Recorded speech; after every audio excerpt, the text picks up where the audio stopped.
నమస్తే, welcome to hello స్వతంత్ర. నేను భాగ్యశ్రీ. విద్యార్థి జీవితంలో అత్యంత ప్రధానమైన చర్చ మార్కులు, జ్ఞానం. చాలామంది మార్కులే అంతిమ లక్ష్యం అనుకుంటారు, కానీ నిజమైన విద్య అంటే విషయ పరిజ్ఞానాన్ని సంపాదించడం. ఇక మార్కులు కేవలం పరీక్షా ఫలితాలు మాత్రమే, కానీ జ్ఞానం జీవితాంతం తోడుండే సంపద. మార్కుల ప్రాముఖ్యత నేటి పోటీ ప్రపంచంలో మార్కులు చాలా అవసరం. దీనిపై మాట్లాడేందుకు మనతో ఉన్నారు ఎడ్యుకేటర్ శృతి గారు. శృతి గారు నమస్తే అండి. నమస్కారం.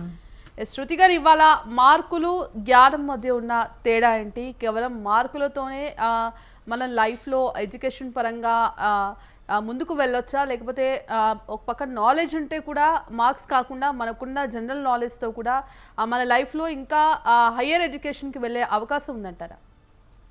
చాలా మంచి ప్రశ్న. ఈ వారం రోజుల్లో మనం 10వ తరగతివి ఇంటర్మీడియట్ ఫలితాలు చూసాం, ఎన్నో చూసాం. అంటే మార్కుల వల్ల ఒక విద్యార్థి ఎంత లొంగిపోతున్నాడో చూస్తున్నాం. అలాగే సరే ఇంత వస్తే ఏమవుతుంది అన్నట్టు కూడా ఆలోచిస్తున్నాం. ఇలా చూస్తే కనుక మార్కులు కేవలం కాగితం మీద వరకే, అంకెలు మాత్రమే. అవి ఒక 2 డిజిట్ల అంకెలు మనకి. కానీ జ్ఞానం వ్యక్తిగతంగా ఎప్పటికీ మీతో ఉంటుంది వికాసానికి. అంటే మీరు పుట్టినప్పటి నుంచి మీ ఉన్న వరకు కూడా మీకు మార్కుల కన్నా మీ లోక జ్ఞానం ఎక్కువగా ఉపయోగపడుతుంది. కానీ సమస్యలు పరిష్కరించడానికి మార్కులు ఉపయోగమా లేదా జ్ఞానమా అంటే జ్ఞానమే ముందమెట్టుకుంటుంది. అలా చూసుకుంటే మార్కుల కన్నా మనకి జ్ఞానమే పైమెట్టు మీద ఉంటుంది అంటా నేనైతే. శృతి గారు, ఇవాళ చాలామంది పేరెంట్స్ కూడా స్టూడెంట్స్ని, వాళ్ళ పిల్లల్ని అంటే మార్కులు వస్తేనే మా అబ్బాయి చాలా బాగా చదువుతున్నాడు, మంచి నాలెడ్జ్ ఉంది అని అనుకుంటున్నారు. కానీ అది కాదు. పిల్లల్ని ఆ మార్క్స్ బట్టిఫై మెథడ్ కాకుండా అర్థం చేసుకునే విధానంలో కూడా పిల్లల్ని ఆ విధంగా ఇంట్రెస్ట్ చేసి వాళ్ళకి ఎందులో ఇంట్రెస్ట్ ఉంది అనే విధంగా వాళ్ళ నాలెడ్జ్ ప్రకారం వెళ్తే బాగుంటుంది అనే విధంగా పేరెంట్స్ ఎలా ఉండాలంటారు? ఇప్పుడు చూసుకోగలిగితే మనకు ఒక పిల్లవాడు ఉన్నాడు. ఆ పిల్లవాడికి 100కి 100 వచ్చాయి అంటే మార్కుల పరంగా ఉండొచ్చు. కానీ నువ్వు ఆ ఎగ్జామ్ అయిన వెంటనే, ఆ పరీక్ష అయిన వెంటనే ఆ ప్రశ్న అడిగితే చెప్పగలుగుతున్నాడా అంటే చెప్పలేడు. ఎందుకంటే పేరెంట్స్ కూడా ఎంతవరకు వాళ్ళకి వచ్చిందా లేదా అనేది ఈ మధ్య కాలంలో చూడడానికి వాళ్ళకి సమయం కుదరట్లేదు. ఉదాహరణకి 4ంటికి స్కూల్ నుంచి వచ్చేస్తారు, ఏదో తింటారు, ఆ బ్యాగ్ పక్కన పెట్టి మళ్ళీ ట్యూషన్ బ్యాగ్ పెట్టేసుకుని ట్యూషన్కి వెళ్తారు, ఇంటికి వస్తారు, తింటారు, పడుకుంటారు. అంతేగాని ఈ మధ్యలో తల్లిదండ్రులు పిల్లల మధ్యన సంభాషణ అనేది ఉండట్లేదు. నువ్వు ఎలా చదువుతున్నావు, ఇవాళ ఏం చెప్పారు స్కూల్లో, అర్థమైందా నీకు అని ఉండదు ఒకటి.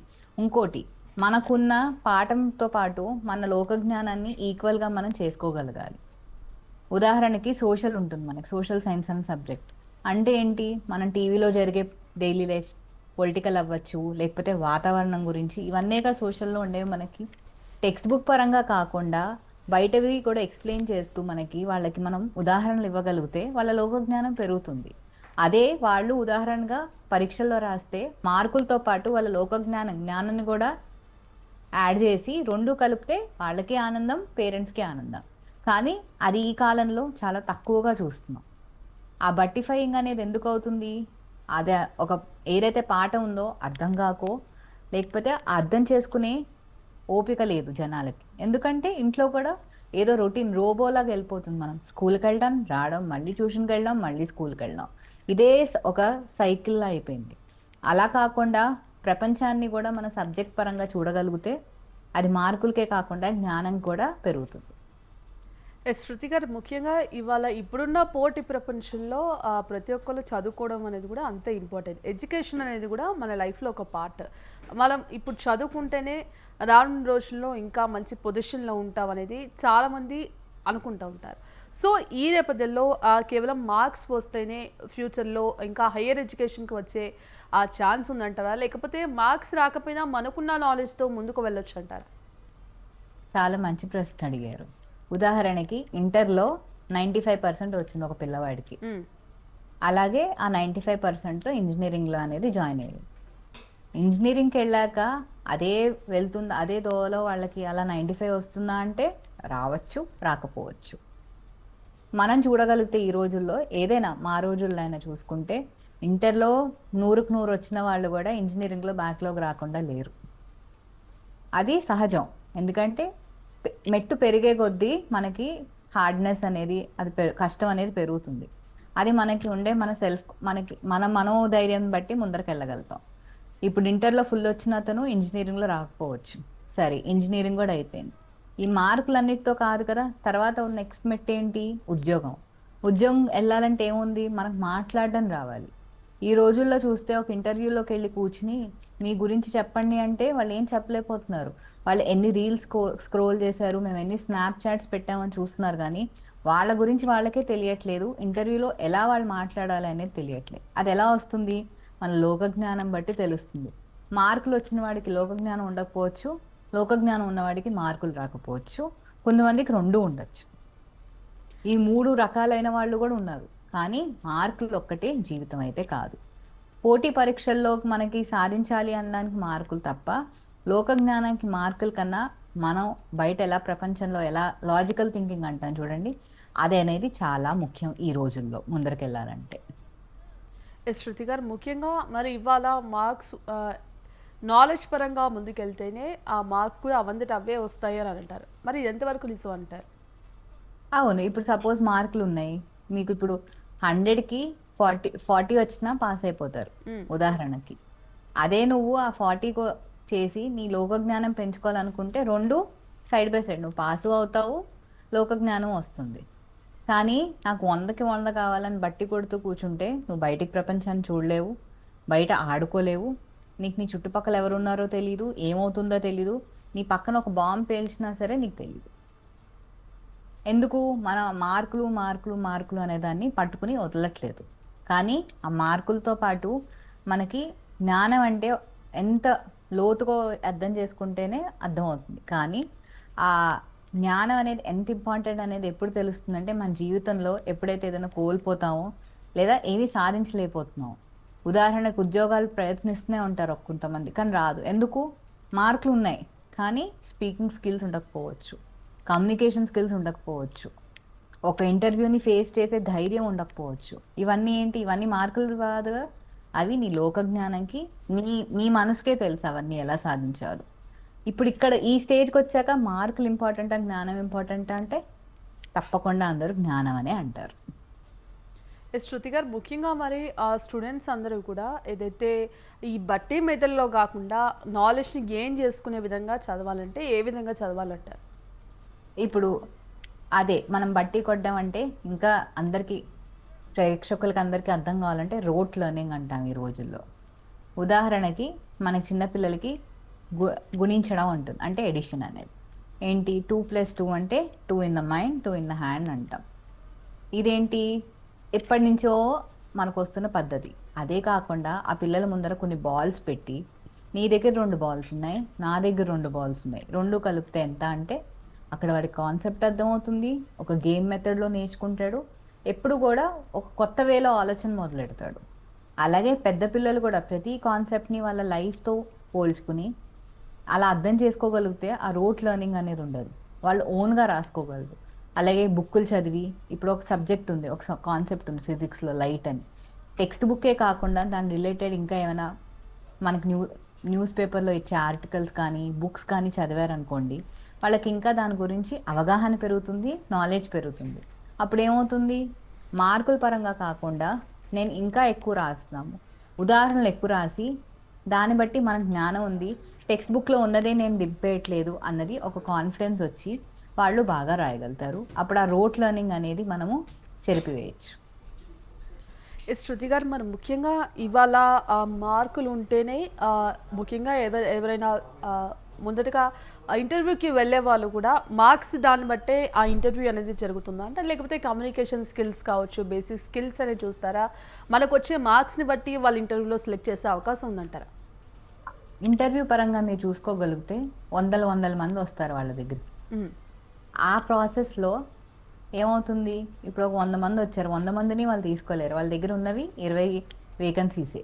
అప్పుడు ఏం చేస్తారు వాళ్ళు? 75% దాటిన వాళ్ళే మేము తీసుకుంటున్నాము అంటారు. ఎందుకు?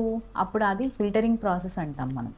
అప్పుడు ఏమవుతుంది? మిగతా వాళ్ళు 75 కన్నా తక్కువ వచ్చిన వాళ్ళందరూ వెళ్ళిపోతారు, 75 కన్నా ఎక్కువ వచ్చే వాళ్ళు చాలా తక్కువ మంది ఉండొచ్చు ఈ రోజుల్లో. అప్పుడు వాళ్ళకి ఆ సెలెక్షన్కి ఓకే, ఈ క్యాండిడేట్కి మాకు కావాల్సినవి ఉన్నాయి, మా ఆఫీస్కి కావాల్సినవి అని తీసుకోగలుగుతారు. దానికోసం మార్కులు తప్ప నెక్స్ట్ స్టేజ్ ఎప్పుడైతే వాళ్ళు ఉంటుందో ఈ మార్కులు అయ్యాక అవన్నీ కూడా మీ లైఫ్ స్కిల్స్ అంటా నేనైతే. మీరు ఎలా మాట్లాడుతున్నారు, మీరు తోటి ఉద్యోగినితో ఎలా ఉంటారు, తర్వాత ఆఫీస్లో ఎలా పనిచేస్తారు, ఒక ఏదైనా కష్టం వచ్చింది ఆఫీస్లో, ఏదైనా బగ్స్ అంటారు ఇప్పుడు, ఇంకా చెప్పాలంటే ఏదైనా ఇష్యూ వచ్చింది, అది ఎలా వాళ్ళు చేయగలుగుతారు, ఇవన్నిటికీ మార్కులు ఉపయోగపడవు. మనం ఆ పర్టికులర్ ఆ సిచ్యువేషన్ ఎలా ఒత్తిడి తీసుకోగలుగుతున్నావా లేదా, ఇవన్నీ చూస్తారు. సో వీటికి మార్క్స్ అక్కర్లే, కానీ మొదటి మెట్టు కోసం మాత్రమే వాళ్ళు మార్క్స్ తీసుకుంటారు, ఎందుకంటే అందరినీ వాళ్ళు తీసుకోలేరు కాబట్టి. శృతి గారు, చెప్పండి. మరి అసలు ఆ స్టూడెంట్స్ అంటే విద్యార్థులు దేనికోసం చదవాలంటే మార్క్స్ కోసమా, లేదంటే వాళ్ళ నాలెడ్జ్ని గెయిన్ చేసుకునే విధంగా ఇటు పేరెంట్స్ కావచ్చు, అలాగే ఆ స్కూల్లో కాలేజీల్లో కానీ ఆ టీచర్స్ లెక్చరర్స్ కావచ్చు, ఆ విధంగా వాళ్ళని ఆ ట్రైన్ చేయొచ్చు అని అంటారా? తప్పకుండా అండి. ఇప్పుడు మార్కులు అనేవి ఒక క్లాస్ నుంచి ఇంకో క్లాస్కి వెళ్ళడానికి ఒక క్రైటీరియా అనుకోవచ్చు మనం. కానీ ఇప్పుడు 70 మార్కులకి 50 మార్కులు వచ్చిన వాడు 6వ క్లాస్కి వెళ్తాడు 5 నుంచి, అలాగే 40 మార్కులు వచ్చిన వాడు వెళ్తాడు. అది మనం పేరెంట్స్ ఇంకోళ్ళతో, తల్లిదండ్రులు కూడా ఇంకో పిల్లాడితో వాడికి అన్నొచ్చాయి నీకు వచ్చాయి అనేది తప్పు పని. అలా కాకుండా ఎక్కడ తప్పుపోయిందో పిల్లవాడితో కూర్చుని వాళ్ళు చేసుకుని వచ్చే క్లాస్లో, పై క్లాస్లో వాళ్ళని ఎంకరేజ్ చేసి వాళ్ళకి కావాల్సినవి చదువుకి రిలేటెడ్ ట్యూషన్స్ ఒకటే కాదు, వాళ్ళు కూడా కూర్చుని నీకు ఎక్కడ కష్టంగా ఉందని మాట్లాడి అడిగితే కనుక చాలా బాగుంటుంది. అలా కాకుండా ట్యూషన్లు ఉన్నాయి కదా అని పంపిస్తుంటే ఏమవుతుంది, వాళ్ళకి తల్లిదండ్రులతో అనేది సంభాషణ ఉండట్లేదు. దానివల్ల కూడా వాళ్ళకి నేను మార్కులు వచ్చినా రాకపోయినా ఒకలాగే ఉంది అన్న ఒక ఒక ఆలోచనలోకి వెళ్ళిపోతారు. అది మళ్ళీ వాళ్ళకి ఆరోగ్యానికి కూడా మంచి కాకపోవచ్చు, మెదడుకు కూడా ఇబ్బంది అవ్వచ్చు. అలా మార్కుల కోసం ఒత్తిడి పెట్టకుండా వాళ్ళని వాళ్ళ స్కిల్స్ మీద, అంటే వాళ్ళకి ఏదో ఒక హాబీస్ ఉండొచ్చు, ఏంటి సంగీతం నేర్చుకోవాలనో, డ్యాన్స్ చేయాలనో, లేకపోతే స్విమ్మింగ్ అనో, స్పోర్ట్స్ అనో, ఆటల్లో చాలా ఉంటాయి. అవి కూడా వాళ్ళని ఎంకరేజ్ చేయగలిగితే అటు మార్కులు ఇటు జ్ఞానము 2 అనేవి సమపానంగా ఉంటాయి. మనం ఇప్పుడు సైకిల్ తొక్కినప్పుడు 2 చక్రాలు కలిపి తొక్కితేనే ముందరకెళ్ళగలం. ఇప్పుడు పిల్లలకి కూడా ఇవన్నీ కలిపి 2 కనుక సమానం చేయగలిగితేనే వాళ్ళు ముందరకెళ్తారు. అదే రకంగా తల్లిదండ్రులు ఎంత వాళ్ళతో మాట్లాడి సంభాషణ చేస్తే అంత ఎక్కువ సంపాదన అంట అది. మనం ఏదో వాళ్ళకి ఖర్చులు పెట్టి గిఫ్ట్లు కొనేయడం కాదు, వాళ్ళతో మనం ఎంత సమయం వేస్ట్ చేస్తున్నాము, మీకు ఏమైంది అని రోజు మాట్లాడుతున్నావా లేదా అనేది చాలా ముఖ్యం ఈ రోజుల్లో. శృతి గారు, మరి ముఖ్యంగా తల్లిదండ్రులు కూడా విద్యార్థులకు తమ పిల్లలకు కావచ్చు ఇటు జ్ఞానాన్ని పెంపొందించడానికి వాళ్ళు ఏ విధంగా ఉండాలి పిల్లల పట్ల, అంటే సొసైటీ అంటే జనరల్ నాలెడ్జ్ పరంగా చూసుకుంటే వాళ్ళకి కొన్ని విషయాలు తెలిసేలా వాళ్ళు ఏ విధంగా ఆ పిల్లలకి చెప్పాలి, ఆ జనరల్ నాలెడ్జ్ ఇంకా గెయిన్ అయ్యే విధంగా వాళ్ళకి అన్నీ తెలిసే విధంగా పేరెంట్స్ ఏ విధంగా ఉండాలంటారు? చాలా మంచి ప్రశ్న. చూసుకోగలిగితే బయటికి వెళ్ళి ఏదో ఆడేసుకుంటున్నారు పిల్లలు అని కాకుండా, వారంలో అట్లీస్ట్ 2 రోజులైనా ఇంట్లో ఉండే వాళ్ళందరూ ఒక క్విజ్ అనో, లేకపోతే ఒక గేమ్ని క్రియేట్ చేసుకుని జనరల్ నాలెడ్జ్ కోసం అది ఆడగలిగారు అనుకోండి, అక్కడ జనరల్ నాలెడ్జ్ పెరుగుతుంది, కుటుంబంలో అన్యోన్యంగా ఉంటారు అందరూ కలిపి. ఒక్కొక్కళ్ళు ఒక్కొక్క రూముల్లో కూర్చోవడం కన్నా అందరూ కలిసి ఆ జనరల్ నాలెడ్జ్ గురించి మాట్లాడుకుంటూ ఉంటే ఎవరికి ఎంత జ్ఞానం ఉందో తెలుస్తుందో, అక్కడ ఎక్కడైనా తక్కువ ఉంది పిల్లల్లో అని తెలిస్తే వీళ్ళు దాన్ని ఇంకా మెరుగుపరచవచ్చు. ఎలా వాళ్ళకి కొంచెం ఎగ్జాంపుల్స్ చెప్పో, లేదా టీవీలో అలాంటి మూవీస్ అనేవి ఉంటాయి. ఇప్పుడు మనం నార్మల్ మూవీస్ కాకుండా జనరల్ నాలెడ్జ్ రిలేటెడ్ ఉంటాయి, లేదా క్విజెస్ ఉంటాయి. ఇదివరకు చూస్తే కౌన్ బనేగా కరోడ్పతి అని ఇలాంటివి ఉండేవి మనకి, ఇప్పుడు అవి లేవు. కానీ అవి పాతవన్నీ చూపించో, ఎలాగైనా మనం వాళ్ళకి ఇంట్రెస్ట్ చూపించవచ్చు. కానీ తలోకళ్ళు ఫోన్లు పట్టుకుని కూర్చుంటుంటే ఏమవుతుంది, జనరల్ నాలెడ్జ్ రావట్లేదు, అలానే తల్లిదండ్రులకి పిల్లలకి మధ్యలో సంభాషించే టైం కూడా కుదరట్లేదు వాళ్ళకి.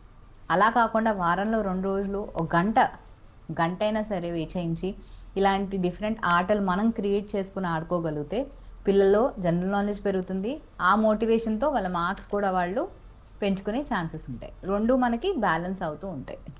శృతి గారు, ముఖ్యంగా ఇప్పుడున్న ఆ రోజుల్లో గనక చూస్తే గనక ముఖ్యంగా పిల్లలకి ఆ మైండ్లో అనేది ఒకటి ఫిక్స్ అయి ఉంటుంది, బట్టి మెథడ్లో ఇంత చదివితే ఇంత మార్కులు వస్తాయని చెప్పేసి వాళ్ళ మైండ్లో అదొకటి ఫిక్స్ చేసుకొని ఉంటారు. సో అలా కాకుండా స్కూళ్ళలో కావచ్చు, ఇటు కాలేజెస్లో కావచ్చు, ఆ బట్టి మెథడ్ని తీసేసి పిల్లలకి ఇంకా కంప్లీట్గా ఆ సబ్జెక్ట్ మీద ఆ నాలెడ్జ్ వచ్చేలా, దాని గురించి తెలిసేలా ఇంకా ఏమైనా చేంజెస్ చేస్తే బాగుంటుంది అని అనుకోవచ్చు.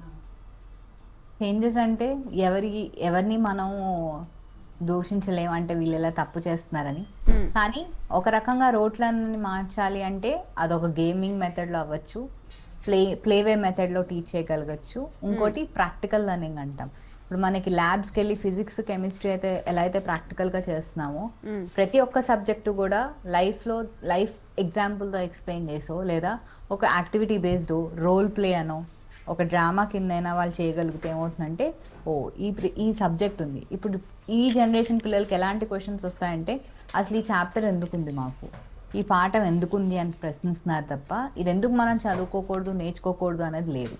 అలా రావాలి అంటే వాళ్ళ వేలోకి ఈ జనరేషన్ వాళ్ళకి ఏదైతే నచ్చుతుందో దాంట్లోకి మనం దిగి ఆ యాక్టివిటీస్ కనుక మనం స్కూల్లోనూ కాలేజీలో చేయిస్తే కనుక ఆ రోట్ లెర్నింగ్ అనేది కాకుండా హ్యాపీగా వాళ్ళు ఓన్గా వాళ్ళు రాసుకుని పైకి వెళ్ళగలరు. ఎస్ శృతి గారు, మరి ముఖ్యంగా అంటే ఈ నాలెడ్జ్ పరంగా చూసుకుంటే మరి మార్క్స్ అనేవి ఇంపార్టెంట్ కాదా? మార్క్స్ లేకపోయినా మనకున్న నాలెడ్జ్తో ముందుకెళ్ళొచ్చా? మార్క్స్ అనేవి ఇంపార్టెంట్ కావా అంటే పూర్తిగా ఇంపార్టెంట్ కావు అని అన్నాం. మార్క్స్ అనేవి మనకి ఏంటంటే ఇప్పుడు ఒక కారు ఉంది, లాస్ట్ 10 కిలోమీటర్స్ అంటే లాస్ట్ లైన్లో పెట్రోల్ లేదు అన్నప్పుడు ఏమవుతుంది, ఒక 10 to 12 కిలోమీటర్స్ వరకు వెళ్తుంది అంటాం. మార్క్స్ అనేది అది. కానీ ఆ నాలెడ్జ్ అనేది ఏంటి, మొత్తం పెట్రోల్, కార్ మొత్తానికి ఎంత కావాలో అంత పెట్రోల్. ఆ ఇంధనం లేకపోతే కారు ముందరికి వెళ్ళదు. మార్క్స్ అనేవి పార్ట్ ఆఫ్ నాలెడ్జ్ అంట. జ్ఞానంలో భాగం మార్కులు. కానీ జ్ఞానం ఉంటేనే కదా మనకు మార్కులు కూడా వచ్చేవి. అంటే పక్కవాడు రాస్తున్నాడు మంచిగా, మనం వాడిని చూసి కాపీ కొట్టాలనేది కూడా ఒక జ్ఞానమే.